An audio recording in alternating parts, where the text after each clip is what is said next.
호세아 11장 12절부터 12장 8절 말씀 가지고 오늘 함께 은혜 나누겠습니다. 지난주 말씀에서 하나님께서는 이스라엘이 어렸을 때 애굽에서 불러내시고 사랑하시고 훈계하시며 키웠다는 겁니다. 그런데 하나님께서 키워주신 것을 알지 못하고 거부하는 이스라엘을 심판하신다는 겁니다. 그러나 그 심판은 멸망시키기 위한 심판이 아니라 하나님께로 돌아오게 하기 위한 심판이라고 했습니다. 하나님은 정말로 화가 나시지만 끝까지 참으시고 이스라엘이 돌아오기를 간절히 기다리신다는 내용이었습니다. 이어지는 오늘 말씀도요, 그러한 하나님께로 돌아와 하나님의 자비를 구하라는 내용입니다. 하나님께서는 그 백성을 끝까지 참으시면서 그 백성이 하나님만 의지하도록 다시 광야로 보낸다는 겁니다. 그러나 끝까지 듣지 않고 대적하는 자들은 분노하셔서 완전히 멸하신다는 것입니다. 11장 12절부터 12장 8절 내용은요, 하나님께 돌아와 자비를 구하라는 내용입니다.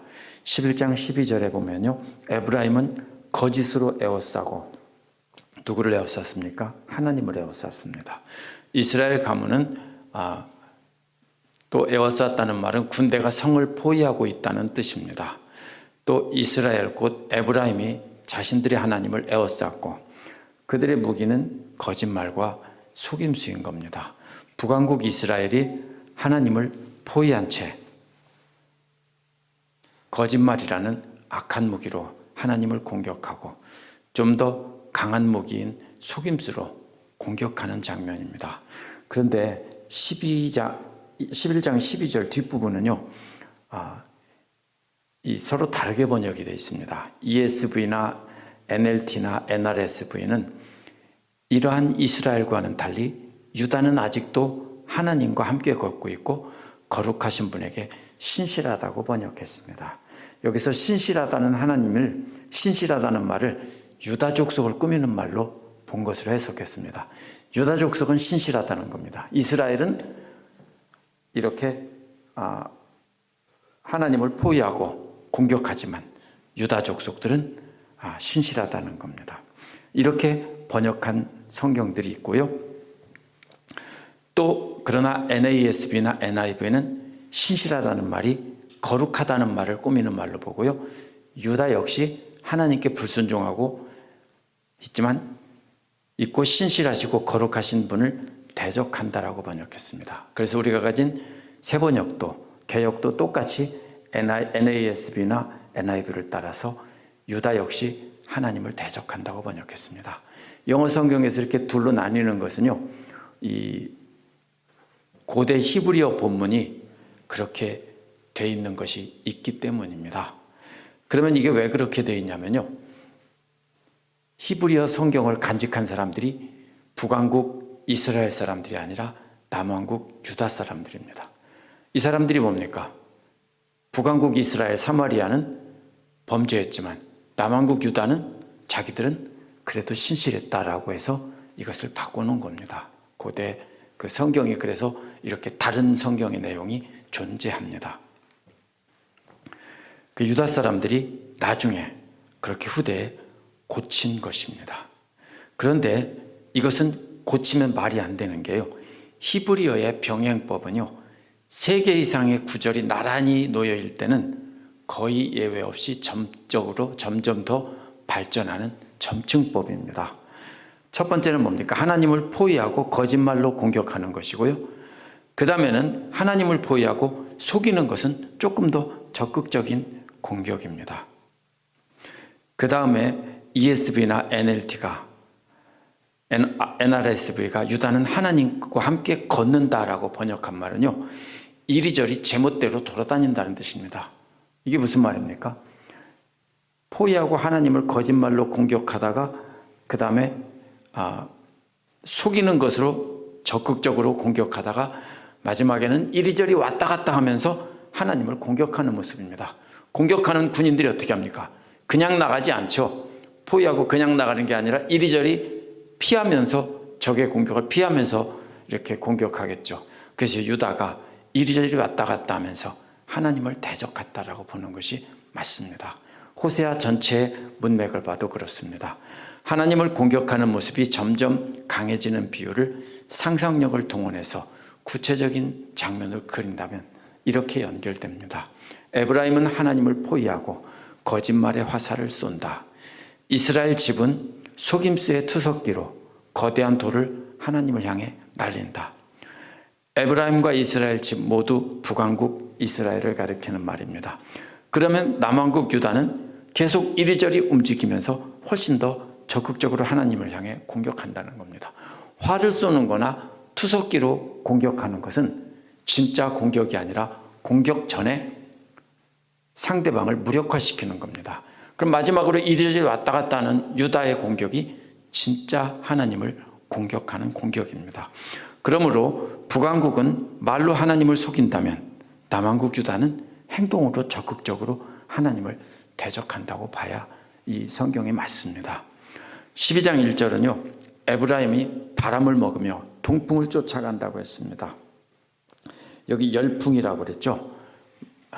왜 동풍을 열풍이라고 했냐면 이스라엘의 동쪽에는 사막 지역입니다. 거기서 뜨거운 모래바람이 열풍이 불어옵니다. 그러면 풀이나 나무나 모든 것이 다 말라 죽게 됩니다. 그런데 바로 이 동풍, 열풍을 먹는다는 겁니다. 가축들이 풀을 뜯어 먹는다는 뜻이기 때문에 에브라임을 양떼로 비유했습니다. 에브라임은 바람을 뜯어 먹습니다. 아무것도 들어가는 게 없습니다. 계속해서 동풍을 따라간다고 하는 것은요, 동풍을 목자 삼아 따라가는 겁니다. 동쪽이 어느 쪽입니까? 바빌로니아나 이런 쪽이 있는 강한 나라가 있는 쪽이고요. 팔레스타인 지방에서 동쪽은 뜨거운 바람이 불어오고 회오리 바람까지 동반하며 모든 식물들을 다 말려 죽이는 것이고요. 토네이도와 같이 위협적인 바람입니다. 거짓말과 폭력을 더한다는 말은 자신들이 목자로 삼은 동풍의 힘을 의지해서 거짓말로 속이고 폭력으로 파괴한다는 겁니다. 무엇을 파괴한 겁니까? 하나님과 맺은 언약을 어기고 하나님을 향해 거짓말을 하며 폭력까지 행사한다는 겁니다. 마치 호세아의 아내가 다른 남자들과 잠자리를 하고 오히려 호세아에게 거짓말로 속이고 자기의 정부인 남자들을 시켜서 호세아를 때리게 하는 모습과도 같다고 볼 수 있습니다. 이들이 바람을 먹고 동풍을 쫓아가는 것이 무엇인지 이어서 설명합니다. 뭐라고 합니까? 아수르와 계약을 맺고 기름을 애굽에 보낸다고 했습니다. 그래서 동쪽에 있는 아시리아와 계약을 맺고 또 여기서 조공을 보낸다겠죠. 기름을 조공으로 보낸다고 했는데 하나님과 언약을 맺은 백성이 아시리아와 언약을 맺고 그들에게 도움을 청한다는 겁니다. 이집트에는 기름을 보내서 그들의 도움을 받는다는 겁니다. 팔레스타인 지방은 올리브 오일로 유명했기 때문에 그 올리브 오일을 특산물을 보내서 이집트 군대에 도움을 얻으려는 겁니다. 그런데 하나님께서는 이러한 행동이 바람을 먹고 동풍을 목자 삼아 따라가는 것과 같이 헛된 것이라는 겁니다. 2절에서 유다와는 논쟁하시고 야곱을 그 행실대로 벌하신다고 했습니다. 논쟁한다는 말은요, 법정에서 죄를 기소한다는 뜻입니다. 따라서 유다는 아직 형이 확정되지 않았고 재판이 열리는 중입니다. 반면에 야곱은 행실대로 벌하신다고 했기 때문에 이미 형이 확정되었고 집행 중인 것입니다. 하나님께서는 행위대로 갚아주신다는 겁니다. 그렇기 때문에 11장 12절에서 유다는 하나님과 동행한다고 번역한 것은 성경을 전달하던 남왕국 유다 사람들이 자기들 중심으로 바꿔서 기록해 놓은 것입니다. 문맥에 맞지 않는 것입니다. 3절은 이스라엘의 조상 야곱의 죄를 말합니다. 야곱은 모태에서부터 그 형 발꿈치를 잡고 씨름을 했다고 했습니다. 발꿈치를 잡았다는 말은 창세기 27장 36절에서 에서가 야곱이 장자권을 빼앗는다는 공격했다고 불평할 때 나왔습니다. 따라서 이 말은 야곱이 태중에서 형을 공격하여 장자권을 빼앗으려고 했다는 것과 또 동시에 자라서는 형을 속여서 장자권을 빼앗으려고 했던 것, 이 두 가지를 다 말하는 것이 바로 발꿈치를 잡았다는 것입니다. 이와 짝을 이루는 구절은 어른이 되어서는 하나님과 대결하여 싸웠다는 겁니다. 하나님과 겨루어서 이긴 것을 간절히 매달려 기도하는 모습으로 말하는데, 호세아는 형도 공격하고 하나님도 공격한 탐욕스러운 사람이다 라는 겁니다. 야곱이 누굽니까? 이스라엘입니다. 이스라엘이 누굽니까? 이스라엘의 조상입니다. 그래서 이스라엘은 처음 조상 때부터 그렇게 탐욕스러웠다라는 것입니다. 4절은 야곱이 천사를 공격하여 이겼지만 울면서 은총을 간구했다라고 했습니다. 그런데 창세기 32장 24절에서 26절 보면 울었다는 말은 안 나옵니다. 간구했다는 말만 나오죠. 하지만 천사가 야곱을 이길 수 없었다라고 25절에서 말하는데요. 야곱이 이겼다는 뜻이 아니라 야곱이 끝까지 천사를 잡고 안 놔주었다는 뜻입니다. 천사가 이길 힘이 없어서 야곱을 못 이겼다는 뜻이 아니라 계속 놓으라고 하는데도 안 놓고 끝까지 붙잡고 매달렸다는 뜻입니다. 그래서 천사가 어떻게 합니까? 엉덩이표를 쳐서 다치게 한 겁니다. 다리가 절개된 거죠. 그럼 천사가 졌습니까? 아닙니다. 싸워서 진 게 아니고 붙잡고 놓으라고 하는데도 안 놓으니까 천사가 쳤다는 겁니다. 그게 그 내용입니다. 그런데 그러면서도 야곱은 엉덩이뼈를 다치면서도 놓지 않고 축복해달라고 간구했다고 한 겁니다. 이 장면을 한번 가만히 상상해 보십시오. 야곱이 천사를 붙잡고 축복해달라고 씨름을 하는데 천사가 놓으라고 합니다. 마지막에는 끝까지 안 놓으니까 한 대 칩니다. 그래서 뼈를 다쳤습니다. 어떨까요? 아파서 울지 않겠습니까? 뼈가 크게 다쳤거나 금이 갔거나 그러면 아파서 울지 않겠습니까? 그러면서도 계속 간구했겠죠. 창세기에는 울었다는 말은 없지만 호세아는 이것을 울면서 간구했다라고 한 것입니다. 그런데요, 이 울었다는 말이 또 바로 다음에 33장 3절 4절에서 야곱이 에서를 만날 때 7번 절하며 울었다는 말이 나옵니다. 그래서 이걸 가지고 이걸 보고 여기에서 혼동해서 썼을 것이다 이렇게 말하기도 합니다. 이거 잘못된 겁니다. 이것은 분명히 하나님께서 야곱이 하나님과 싸워서 이겨서 은혜를 받은 게 아니라 하나님이 자비를 베푼 것입니다. 그렇죠? 하나님의 천사가 못 이긴 게 아니죠. 쳤죠.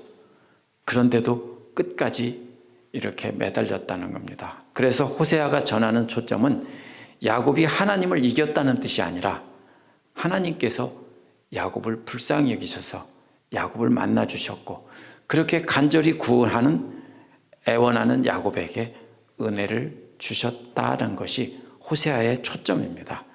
하나님께서 호세아에게 전하신 내용에는 울었다는 말이 나오는 것은요, 창세기의 전후 문맥을 살펴볼 때 분명히 창세기에 나와 있지는 않지만 울면서 제발 나에게 은총을 달라고 간구했을 것입니다. 이렇게 5절은 불쌍히 여겨주시는 은혜를 주시는 여호와가 만군의 하나님이라는 겁니다. 여호와는 그를 기억하는 하게 하는 이름이라고 했습니다. 이것은 4절과 연결해서 읽어야 합니다. 야곱이 에서와도 싸워서 이겼고요, 하나님의 천사와도 싸워서 이겼지만 야곱은 아무것도 아니라는 겁니다. 오직 하나님께서 자비를 베풀어 주셨기에 야곱이 이스라엘의 조상이 되었다는 겁니다. 절대로 야곱의 믿음이 훌륭해서라고만 안 됩니다. 우리가 흔히 그렇죠. 야곱처럼 우리도 간절히 붙잡고 매달리면 우리도 하나님께 축복을 받을 수 있다, 그런 뜻이 아니라 하나님께서 불쌍히 여겼다는 뜻입니다. 만약 하나님께서 우리에게 놀라운 은혜를 주셨다면 우리가 믿음이 좋아서가 아니고 우리가 간절히 기도했기 때문이 아니고 우리의 행실이 의로웠기 때문이 아닙니다. 하나님이 우리를 보고 불쌍히 여기셨기 때문입니다. 6절은 이제 결론적으로 말합니다. 그러니 너희는 하나님께로 돌아오라고 합니다. 뭐 하라고 합니까? 사랑과 정의를 지키라고 했죠. 사랑이 개역에는 인애라고 되어 있는데 이게 한결같은 사랑, 헤세드입니다. 너희 조상 야곱이 그렇게 애를 썼어도 아무 소용이 없었다는 겁니다. 오직 하나님의 자비로 인해서, 하나님의 한결같은 사랑으로 인해서 그렇게 된 거라는 겁니다. 그러니까 애써서 된 것이 아니라 하나님이 자비를 베풀어 주셔야 한다는 겁니다. 그러니 하나님께로 돌아오면 야곱을 불쌍히 여기신 하나님께서 너희도 불쌍히 여겨서 한결같은 사랑으로 용서해 주지 않겠느냐, 이런 뜻입니다. 그러면서 해야 될 일이 뭡니까? 그러니까 너희도 한결같은 사랑을 베풀며 공정한 판결을 하라는 겁니다. 그것이 바로 사랑과 여기서 정의를 지키라고 한 말입니다. 이웃에게 사랑을 베풀며 판결을 할 때는 공정한 판결을 하라는 겁니다. 그래야 우리가 하나님께 받은 그 은혜를 갚을 수 있는 것입니다. 그러니까 그렇게 하는 것은 마치 야곱이 씨름한 것처럼 인간적인 노력일 뿐이고, 해야 할 일은 하나님을 바라며 불쌍히 여겨달라고 해야 된다는 것입니다. 우리가 사랑과 정의를 베풀었다고 해도요, 그것 때문에 우리가 하나님의 은혜를 받는 것이 아닙니다. 그것은 하나님께서 주신 것에 비하면 너무나 부족합니다. 다만 우리는 조금 흉내낼 따름이죠. 그럼에도 불구하고 하나님은 우리를 불쌍히 여겨 주신다는 겁니다. 7절은 다시 에브라임의 악함을 고발합니다. 에브라임은 장사꾼이어서 거짓 저울로 속인다라고 했죠. 속이기를 좋아한다고 했습니다. 그래서 장사꾼이라는 말은요, 이 가나안이라는 말입니다. 원어에서는 가나안 땅에 살던 가나안 사람들이 장사를 하던 사람들이기 때문에 가나안이라는 말이 장사꾼이라는 뜻으로 쓰였습니다. 이스라엘 사람들은 가나안 땅에 정착해서 하나님 말씀을 따라야 되는데 가나안 사람의 영향을 받아서 속이는 장사꾼이 되었다는 겁니다. 그래서 에브라임이 속이는 장사꾼이라는 것은 또한 그의 조상 야곱을 닮았다는 뜻입니다. 야곱의 내력을 보면 계속해서 어떻게 합니까? 속이죠. 팥죽한 것으로 속이고 계속해서 속이는 것이 야곱입니다. 그런데 야곱을 닮았다는 겁니다. 그 8절에서 그러면서도 에브라임은 자랑한다는 겁니다. 스스로 부자라고 말하면서 재물을 얻은 것 중에서 죄라 할 만한 불의를 자기에게서 찾을 사람이 없다고 합니다. 속이는 장사꾼이면서 자신은 정당하게 벌었다고 거짓말합니다. 왜요? 사람들에게 들키지 않았다고 생각하기 때문입니다. 그러나 아무 소용이 없다는 겁니다. 사람들은 속일 수 있지만, 사람들 앞에서는 거짓말할 수 있지만 하나님 앞에서는 아무 소용이 없다는 겁니다. 이스라엘 조상 야곱도 그렇게 속였지만 결국 하나님의 자비를 얻어서 이스라엘의 조상이 되었다. 그러니까 너희도, 속이는 장사꾼인 너희들도 하나님 앞에 회개하고 이제 하나님께 자비를 얻으라 하는 것입니다. 9절에서 11절은 다시 광야로 보내셔서 하나님의 음성을 듣게 한다고 했습니다. 9절은 하나님께서 애굽 땅에 나올 때부터 내 하나님이라고 하십니다. 이렇게 범죄한 이스라엘을 다시 노예살이하도록 보내야 되는데 여기서도 하나님은 한결같은 사랑을 보여주십니다. 이제 다시 텐트에서 살게 한다는 겁니다. 이게 무슨 말입니까? 앞에서 바로 뭐라고 했죠? 부자라고 했죠. 부자면 텐트에서 살지 않겠죠. 근데 이제 다시 텐트에서 살게 한다는 겁니다. 무슨 뜻입니까? 아무것도 없고 오직 하나님만 의지하게 하신다는 겁니다. 그러나 이것은 축복입니다. 왜냐하면 이집트에 노예로 보내서 노예살이 해야 되는데 광야에서 하나님과 함께 계셨던 것처럼 텐트가 있고 하나님께서 함께 하신다는 약속이기 때문입니다. NIV는 명절일을 페스티벌스라고 번역했는데요, 잘못 번역한 겁니다. 원어는 단수이기 때문에 하나의 명절입니다. 초막절을 가리킵니다. 초막절이란 이스라엘 백성들이 하나님께서 출애굽하여서 광야길로 인도하신 것을 기념해서 1년에 한 차례 광야에 나가서 텐트 치고 과거의 하나님의 은혜를 기억하는 명절입니다. 이제는 정착했기 때문에 초막절에만 텐트를 치고 지내지만 이제 하나님은 다시 그 백성들을 광야로 보낸다는 겁니다. 집 없이 광야를 떠돌게 하신다는 겁니다.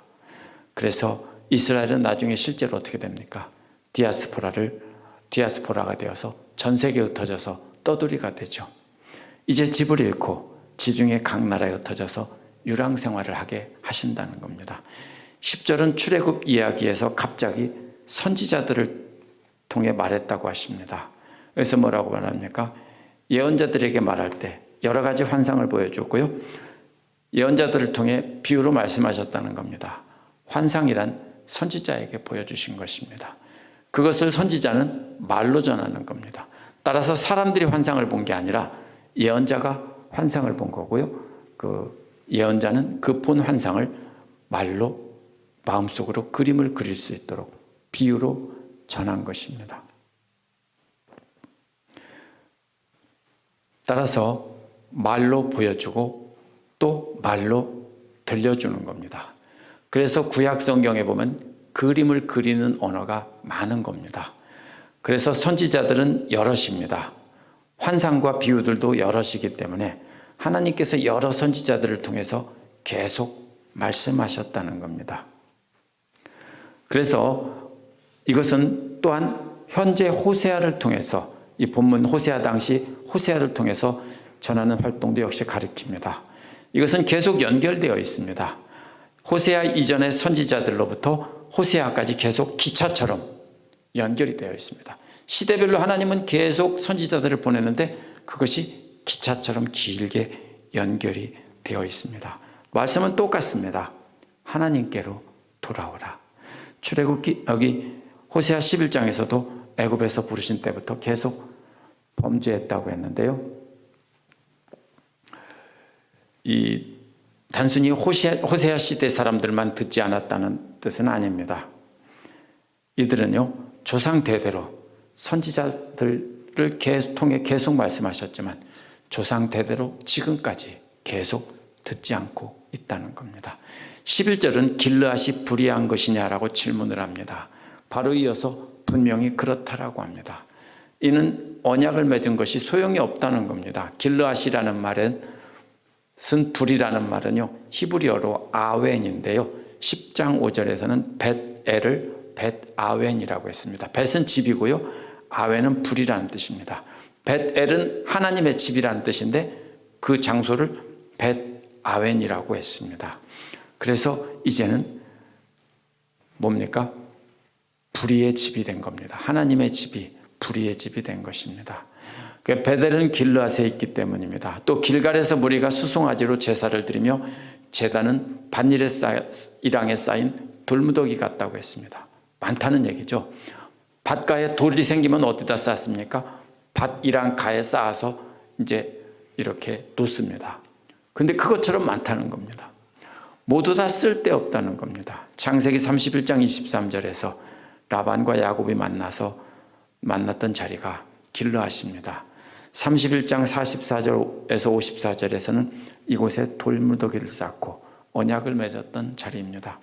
최고 좋은 예물을 드리고 돌무더기를 쌓아서 언약을 맺어도 아무 소용이 없다는 겁니다. 9절에서 11절의 핵심은 범죄한 백성들이고 멸망할 수밖에 없다는 뜻입니다. 그런데도 하나님은 그들을 멸망시키기보다는 광야로 데리고 나가서 훈련시키기를 원한다는 겁니다. 이것이 바로 호세아 전체에 흐르는 하나님의 한결같은 사랑인 헤세드입니다.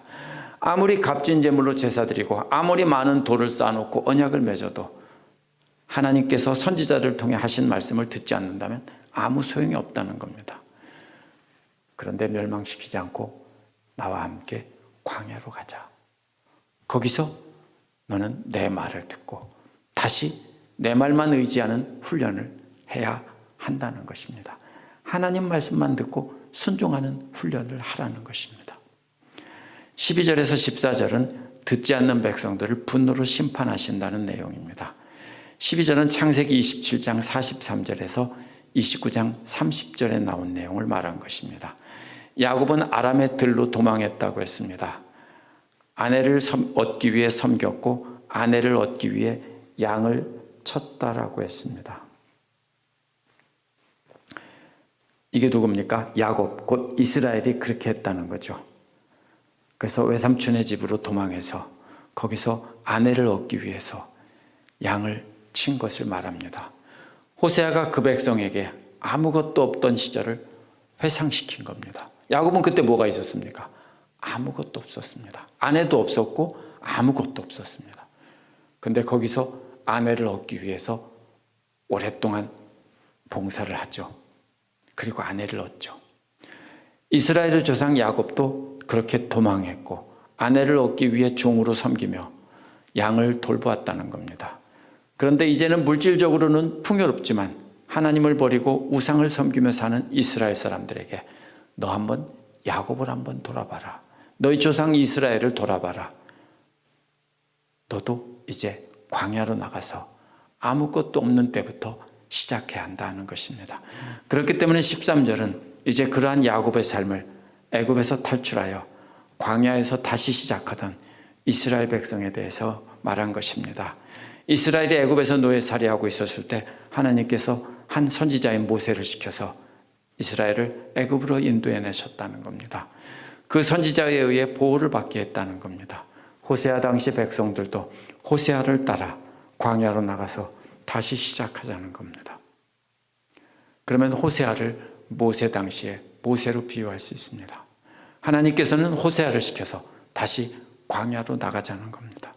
광야에서 이스라엘 백성들이 모세를 거부하고 이집트로 돌아가려고 했던 것처럼 호세아 당시 이스라엘 백성들도 그런데 역시 호세아를 거부하고 우상 숭배를 하며 멸망의 길로 간다는 겁니다. 여기서 야곱이 하란에서 겪은 일을요, 이스라엘이 이집트에서 겪은 일과 세 가지로 비교합니다. 첫째는 둘 다 낯선 땅이고요, 피난해서 도망간 자리입니다. 두 번째는 둘 다 기대하고 갔습니다. 그렇죠? 이집트로 갈 때도 기대하고 갔고 또 하란으로 간 것도 기대하고 갔습니다. 그러나 속임을 당했습니다. 둘 다. 세 번째는 둘 다 보내지 않으려고 했는데 여호와께서 재물을 얻게 하고 보내셨다는 겁니다. 그렇죠? 이집트에서 나올 때도 이집트 사람들에게 재물을 얻어서 나오게 했고요. 외삼촌에게서 나올 때도 역시 재물을 얻어서 나오게 했다는 겁니다. 이 세 가지가 똑같습니다. 그래서 하나님께서는 그 백성들을 멸하시지 않고 광야로 내보내신다는 겁니다. 이것은 복주기 위해서입니다. 도망자 야곱이나 이스라엘 백성들이 아무것도 없는 상태에서 다시 시작하게 하는 것처럼 여호와만 의지하고 다시 시작하자는 겁니다. 그런데 14절에 보면 에브라임이 경노함이 극심했다고 했습니다. 하나님께서 야곱이 홀홀단신으로 도망하여 아무것도 없는 상태에서 시작했던 것처럼 이스라엘 백성들이 아무것도 없는 상태로 다시 시작하길 원했습니다. 이러한 제안 자체가 놀라운 은혜입니다. 왜냐하면 멸망시켜버렸어야 되는데 다시 시작하라고 했기 때문입니다. 그런데 에브라임은 듣지 않고 계속 우상 숭배를 해서 하나님을 경노하게 했습니다. 그래서 그의 주께서 그의 피로 그의 위에 머물게 하시고 그의 수치를 그에게 돌려주신다고 했습니다. 오늘 말씀은 우리가 아무리 애를 쓰고 노력해서 세상으로부터 얻으려고 해도 아무 소용이 없다는 겁니다. 그렇게 해서 우리가 애를 써서 얻은 것이요, 우리는 성공이라고 생각하지만 호세아 선지자를 통해서 뭐라고 말합니까? 바람을 먹는 것과 같다라고 합니다. 모든 것은 다 말려버리는, 우리 영혼을 말려버리는 건조한 동풍입니다. 우리의 노력으로 우리가 구원을 얻을 수 없습니다. 오직 하나님께로 돌아와서 하나님의 한결같은 사랑을 사람들에게 베풀면서 공정하게 대하면서 그것을 자랑할 수 없습니다. 하나님의 자비를 구할 뿐입니다. 그렇기 때문에 신약 성경에서는 행위로 구원받는 것이 아니라 믿음으로 구원받는다고 한 것입니다. 그래서 어떤 사람들은 구약은 율법으로 구원받고 신약은 믿음으로 구원받는다고 하지만 아닙니다. 구약도 보면은 전부 믿음으로 구원받는 겁니다. 행위는 무엇입니까? 하나님의 말씀에 순종한 것뿐이고 순종함을 통해서 하나님께 나아갈 때 하나님께서 불쌍히 여겨서 구원해 주는 거지 행위를 보고 구원하는 것이 절대로 아닙니다. 그래서 예수를 그리스도를 믿음으로 우리는 하나님의 자비를 얻어서 영원한 생명을 얻는 것입니다. 그러므로 우리가 의지하던 세상을 떠나 하나님께 돌아와 하나님만 의지하고 살아야 합니다. 만약 하나님께서 우리가 지금 아무것도 없는 광야로 내보내신다고 생각한다면 그동안 너무 바쁘게 살아오면서 고요한 가운데서 하나님께서 말씀하는 것을 듣지 않았기 때문일 것입니다. 한번 돌이켜보면 과거에 힘들고 어려웠을 때는 하나님만 의지하고 매달렸던 때가 있었을 것입니다. 어려운 시기에 아무것도 없을 때는 하나님을 의지했는데 그때는 조용히 하나님 말씀을 귀를 기울였는데 세상적으로 잘 되다 보니까 이제는 교만해지고 사실은 하나님의 말씀을 듣기보다 하나님을 대적하는 그런 삶을 살게 된 겁니다. 그러므로 우리가 지금 만약에 풍족하다고 생각하다면 과거를 돌아봐야 됩니다. 광야 같던 시절을 돌아보고 하나님만 의지하고 매달렸던 때가 있을 것입니다. 그러다가 하나님께서 응답하셔서 안정이 되자 다시 하나님을 매달리지 않고 편안한 삶을 살았을지도 모릅니다. 그렇기 때문에 우리는 하나님보다 세상의 편안함을 의지하며 만족하고 있다면 우리는 다시 광야로 나가야 됩니다. 처음으로 돌아가서 하나님께서 우리의 것을 다 빼앗고 광야로 내보내신다면 그것은 하나님의 축복이고 사랑입니다. 우리는 물질의 축복보다 광야로 나가서 하나님께 음성을 듣는 시간을 가져야 됩니다. 그래서 하나님과 깊은 사랑을 나눠야 됩니다. 기도하겠습니다.